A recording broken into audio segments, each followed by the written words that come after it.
Render therefore unto Caesar the things that are Caesar's, and unto God the things that are God's. Why was this such a masterful response? These words are layers deep, and to simply assume that Jesus is just saying, yeah, pay taxes, is to miss the deeper meaning of the wisdom that Jesus is unveiling here. Context. Matthew 22 tells us that the Pharisees were trying to trap Jesus. They ask him, "Teacher," they said, "we know that you are a man of integrity and that you teach the way of God in accordance with the truth. You aren't swayed by others because you pay no attention to who they are. Tell us then, what is your opinion?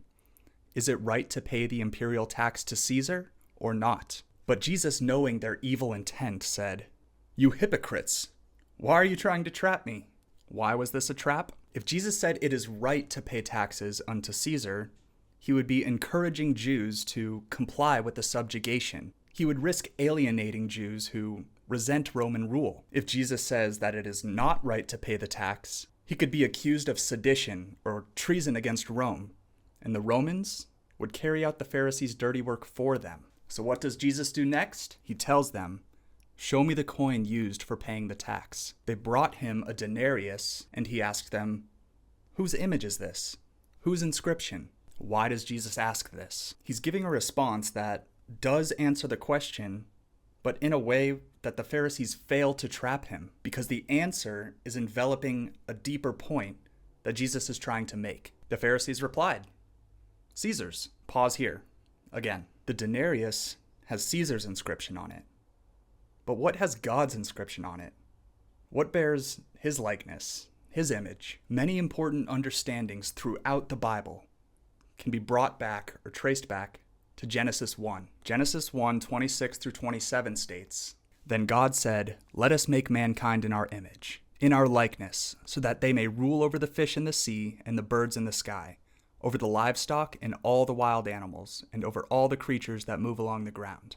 So God created mankind in his own image. In the image of God he created them, male and female he created them. We are made in his likeness, in his image. Our past, present, and future selves bear his inscription. Let's focus in on the idea of our past selves having God's inscription. How does your past self manifest today? Memories, outcomes of previous decisions, such as health or relationships, but also, and this is very important, the fruits of your labor are a manifestation of your past self.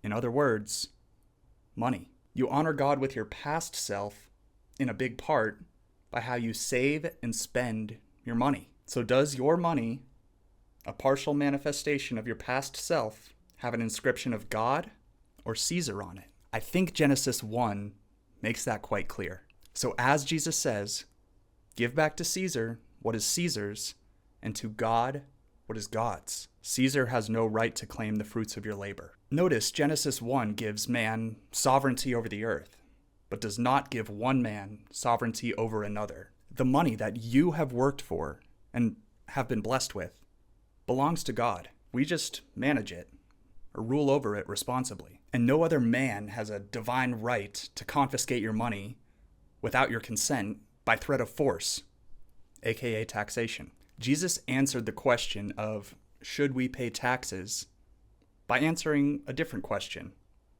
Who do you belong to? No wonder the Pharisees were amazed when they heard this. They realized Jesus was able to evade the trap and still make a deeper, meaningful point. Keep in mind, for the first 137 years that the United States of America was a country, there was no income tax. Taxation is not a requirement for a functioning society. The government is simply an institution with a monopoly on violence, which allows them to demand what belongs to God. Bitcoin changes this and aligns remarkably with Jesus' patterns. No violent revolt, no endorsement of tyranny, and a recentering of allegiance. Thank you.